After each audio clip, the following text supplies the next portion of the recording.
নমস্কার বন্ধুরা, তোমাদের জন্য একটা দারুণ সুখবর। সেটি national council of science museum অর্থাৎ যে কলকাতা যে জাদুঘর আছে সেই কলকাতা জাদুঘরে তোমাদের নিয়োগ করা হচ্ছে। সম্পূর্ণ কেন্দ্রীয় সরকারি একটি চাকরি। তো এখানে তোমাদের যে দুটি পোস্টে নিয়োগ করা হচ্ছে সেই পোস্ট সম্পর্কে প্রথমে আগে বলে দিই। তো দেখো, প্রথম যে পোস্টটি সেটি হচ্ছে অফিস অ্যাসিস্ট্যান্ট, আর দ্বিতীয় যে পোস্টটি সেটি হলো টেকনিশিয়ান অ্যাসিস্ট্যান্ট। ঠিক আছে, তো তোমাদের অফিস অ্যাসিস্ট্যান্ট পদের জন্য যদি তুমি আবেদন করো, তোমার এখানে যোগ্যতা শুধুমাত্র উচ্চ মাধ্যমিক পাস যোগ্যতা চাওয়া হয়েছে। কোনো অভিজ্ঞতার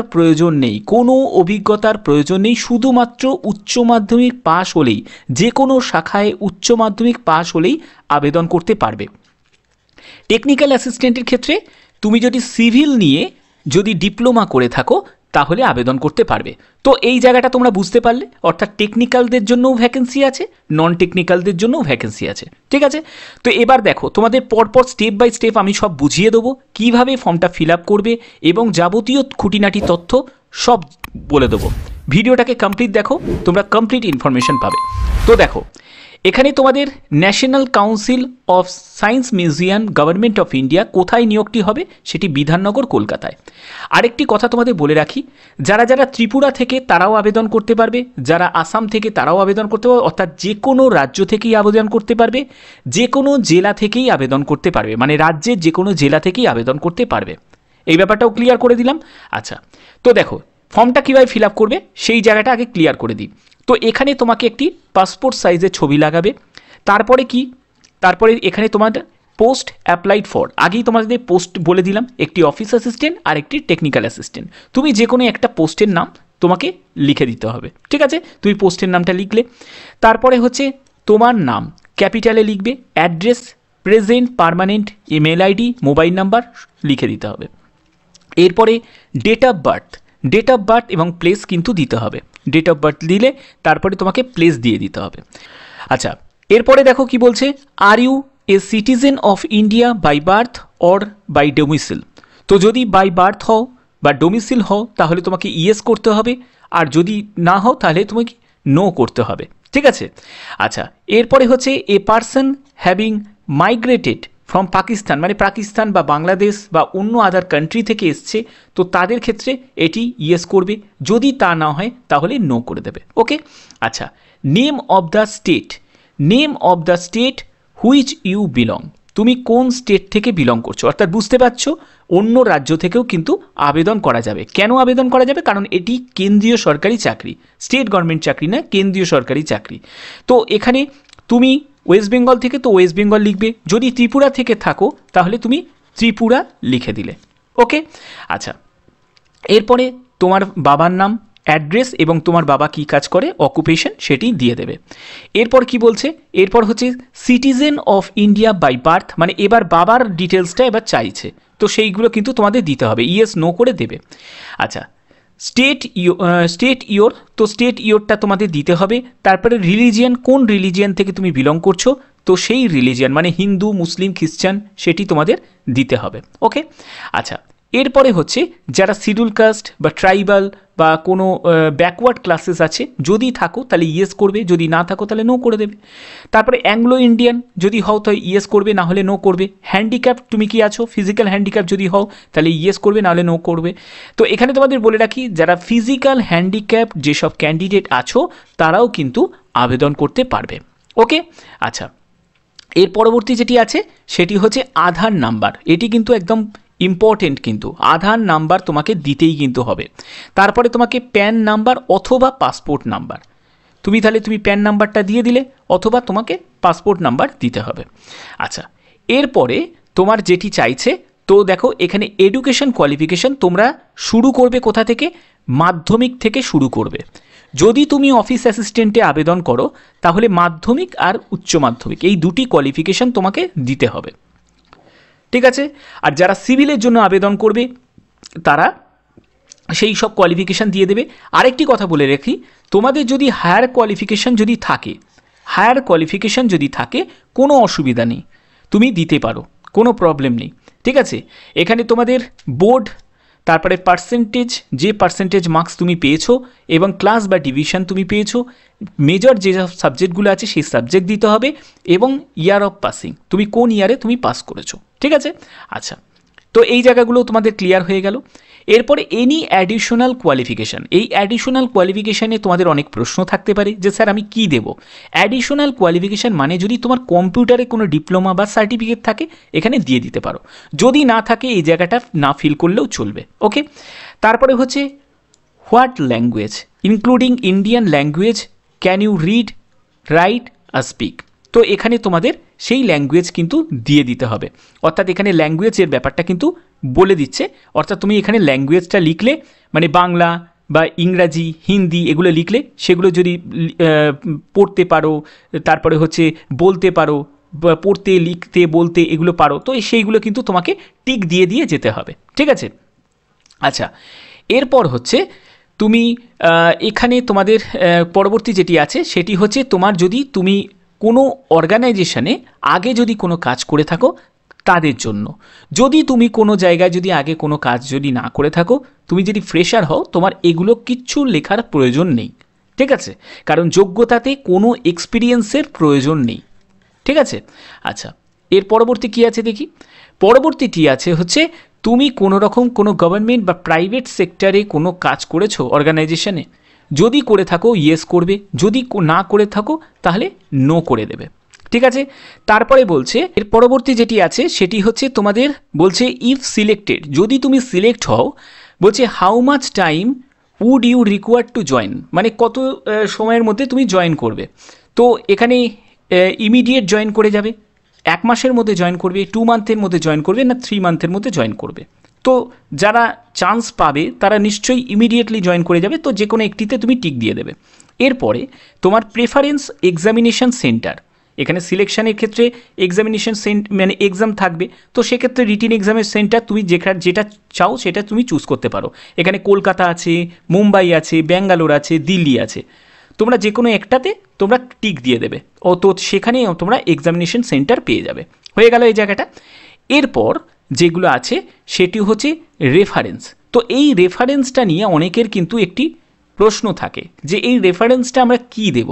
দেখো, তোমার যদি সেই রেফারেন্সের জায়গায় যদি কোনো কেউ যদি থাকে যে সেখানে কাজ করছে বা এইরকম কিছু ব্যাপার, তাহলে তোমরা কিন্তু সে তার নাম বা অকুপেশন এবং তার মেল আইডি এগুলো কিন্তু তোমরা দিতে পারো।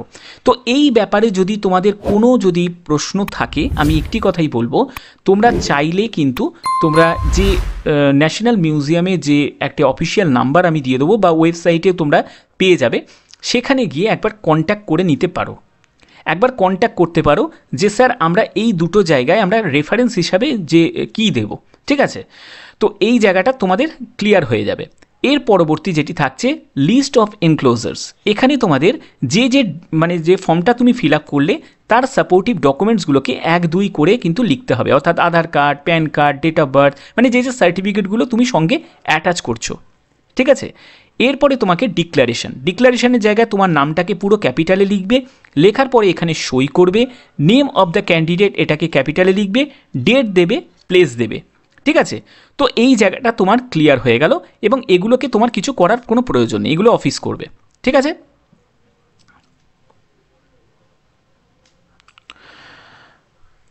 তো দেখো এখানে তোমাদের national council of science museum NCSM এর তরফ থেকে এই নিয়োগটি হচ্ছে এবং অ্যাডভার্টাইজমেন্ট নাম্বারটি 3/2024।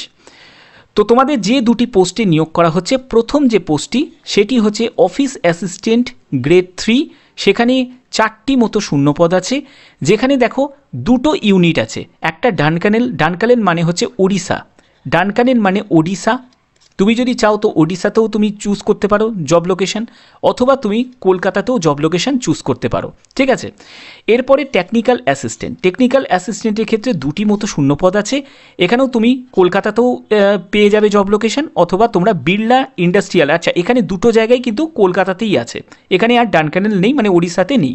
আচ্ছা, এরপর যেটি আছে সেটি হচ্ছে তোমাদের কোয়ালিফিকেশানের আগে তোমাদের বলে দিই যে তোমাদের বেতন কত টাকা থাকবে।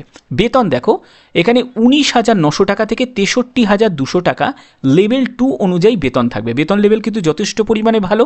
তো এখানে দেখো স্টার্টিং বেতন কত টাকা থাকবে সেটিও কিন্তু বলে দিয়েছে, 36,425 টাকা মতো স্টার্টিং বেতন থাকবে। কলকাতাতে যদি হয় তাহলে 36,425 টাকা। ডানকানেলের ক্ষেত্রে মানে ওড়িশার ক্ষেত্রে সেখানে কিন্তু একটু বেতনটা কিন্তু কম থাকবে, 32,168 টাকা, কারণ মেট্রো সিটিতে কিন্তু বেতন বেশি থাকে। ঠিক আছে, এসেন্সিয়াল কোয়ালিফিকেশান দেখো এখানে তুমি যদি অফিস অ্যাসিস্ট্যান্টের জন্য আবেদন করো তাহলে তোমার উচ্চ মাধ্যমিক পাস যোগ্যতা চাওয়া হয়েছে, আর কোনো এক্সট্রা যোগ্যতার কোনো প্রয়োজন নেই। এখানে আরেকটি যেটি আছে সেটি হচ্ছে তোমাদের ইংলিশে 35টি শব্দ প্রতি মিনিটে টাইপ করতে হবে, যার জন্য তোমরা 10 মিনিট তোমরা সময় পাবে। ঠিক আছে, আর তুমি চাইলে হিন্দিতেও তুমি টাইপ করতে পারো 30টা শব্দ প্রতি মিনিটে, যে কোনো একটি, নয় হিন্দিতে টাইপ করতে পারো না হলে ইংলিশে টাইপ করতে পারো। ক্লিয়ার? আচ্ছা, এজ লিমিটটা দেখো, এজ লিমিট হচ্ছে যারা অফিস অ্যাসিস্ট্যান্টের জন্য আবেদন করবে তাদের ক্ষেত্রে এজ হচ্ছে 18 থেকে 25 বছর। এটি আমি ইউআর আর ইডাব্লিউএস ক্যান্ডিডেটদের ক্ষেত্রে বলছি। তুমি যদি ওবিসি ক্যান্ডিডেট হও তোমার বয়স 18 থেকে 28 বছরের মধ্যে হতে হবে। তুমি যদি এসসি এসটি কমিউনিটি থেকে হও তাহলে তোমার বয়স 18 থেকে 30 বছরের মধ্যে হলে তুমি আবেদন করতে পারবে অ্যাজ পার গভর্নমেন্ট রুল অনুযায়ী। ওকে, তোমাকে এজ ক্যালকুলেট করতে হবে, last date submission of application সেটি আমি বলছি পরবর্তী। তো এখানে দেখো তোমার জব ডেসক্রিপশন, তোমার কি কি কাজ করতে হবে। যে একটা অফিস অ্যাসিস্ট্যান্টকে যে কাজ করতে হবে, একটি টাইপিং করতে হবে, ডিসপ্যাচ ডেস্ক, তারপরে হচ্ছে তোমার ইস্যু অফ টিকিট ইস্যু করা, ফটোকপিং, তারপরে maintenance of file, preparation, processing of bills. তো এই রকম অফিসিয়াল কাজগুলো তোমাকে কিন্তু করতে হবে। এরপরে চলে যাচ্ছি টেকনিক্যাল অ্যাসিস্ট্যান্টের ক্ষেত্রে। টেকনিক্যাল অ্যাসিস্ট্যান্টের ক্ষেত্রে তোমাদের 29,200 টাকা থেকে 92,300 টাকার মধ্যে তোমাদের বেতন থাকবে। লেভেল 5 অনুযায়ী তোমরা বেতন পাবে। এখানে তোমরা স্টার্টিং বেতন পাবে 51,515 টাকা মতো স্টার্টিং বেতন পাবে। এখানে দেখো তোমার যোগ্যতা যেটি চাওয়া হয়েছে ডিপ্লোমা কোর্স ইন সিভিল, মানে পলিটেকনিক ডিপ্লোমা। তোমার পলিটেকনিক ডিপ্লোমা যদি করা থাকে 3 বছরের, সিভিল নিয়ে আবেদন করতে পারবে। এখানে তোমার এজ 18 থেকে 35 বছর। এটি আমি ইউআর আর ইডাব্লিউএস ক্যান্ডিডেটদের ক্ষেত্রে বলছি। তুমি যদি এসসি এসটি কমিউনিটি থেকে হও তাহলে তোমার বয়স হতে হবে 18 থেকে 40 বছরের মধ্যে। তুমি যদি ওবিসি কমিউনিটি থেকে হও তাহলে তোমার বয়স হতে হবে 18 থেকে 38 বছরের মধ্যে। তোমার যদি বয়স হয় তুমি আবেদন করতে পারবে। ঠিক আছে, এদের কাজ কি করতে হবে দেখো, repair, maintenance of building, installation, landscape, maintenance of science park including of exhibition, তারপরে হচ্ছে মনিটরিং ওয়ার্ক, তারপর হচ্ছে আপকিপিং ওয়ার্ক। ঠিক আছে, টেন্ডার পেপার, তারপর সুপারভিশন অফ কনস্ট্রাকশন। তো যেরকম সিভিলের একটা কাজ থাকে সেই রকম কিন্তু তোমাকে কাজ করতে হবে। ওকে, আচ্ছা, এবং হাউ টু অ্যাপ্লাই, কীভাবে আবেদন করবে। তো তোমাকে অ্যাপ্লিকেশন ফর্ম আমি দেখিয়ে দিলাম কীভাবে ফিল আপ করবে। তো অ্যাপ্লিকেশন ফর্মে তোমাদের নির্দিষ্ট জায়গায় কিন্তু একটা পাসপোর্ট সাইজের ছবি লাগিয়ে দিতে হবে এবং তোমাদের সব ডকুমেন্টস কিন্তু সেলফ অ্যাটেস্টেড করতে হবে। ঠিক আছে, সেলফ অ্যাটেস্টেড করে তারপরে নির্দিষ্ট ঠিকানাটা আমি কিন্তু অলরেডি বলে দিয়েছি, ওই ঠিকানায় গিয়ে কিন্তু তোমাদের জমা করতে হবে। ঠিক আছে, তো এখানে দেখো তোমাদের আবেদন মূল্য কত টাকা লাগছে। আবেদন মূল্য লাগবে 885 টাকা আবেদন মূল্য লাগবে, 750 টাকা হচ্ছে ফিস, 18% জিএসটি মানে 135 টাকা। তো সব মিলিয়ে 885 টাকা তোমাকে ডিমান্ড ড্রাফট কাটতে হবে কোনো ন্যাশনালাইজ ব্যাংক থেকে। ঠিক আছে, ফেভার অফ লিখবে national council of science museum payable at Kolkata, এটি তোমাদের লিখতে হবে।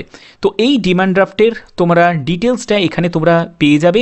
এটাকে কিন্তু তোমাদের ব্যাংকে গিয়ে কিন্তু একটা ফর্ম নেবে, ফর্মেতে তুমি ডিমান্ড ড্রাফট কাটবে বললেই ওরা একটা ফর্ম দেবে, সেই ফর্মেতে তোমাদের এই ডিটেলসটা কিন্তু ভরতে হবে।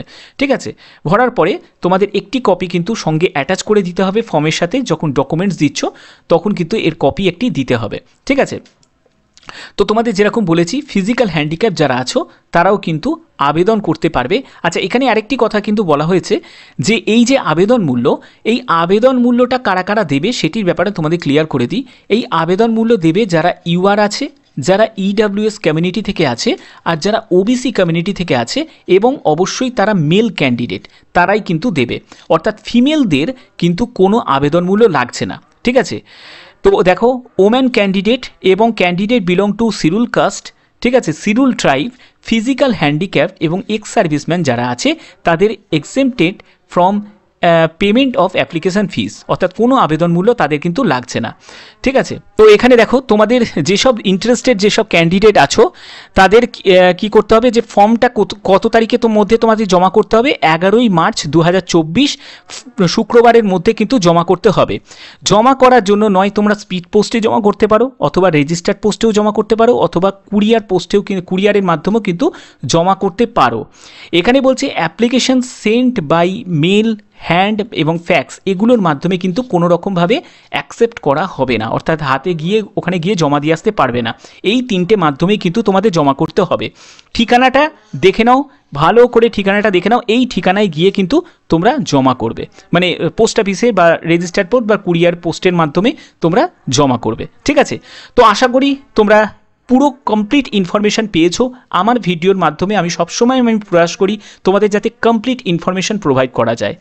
তো যদি ভিডিওটা ভালো লাগে অতি অবশ্যই ভিডিওটাতে লাইক করবে, চ্যানেলটাকে সাবস্ক্রাইব করে বেল আইকন অল করে রাখবে। তো আজকের মতো এটুকুই, টাটা।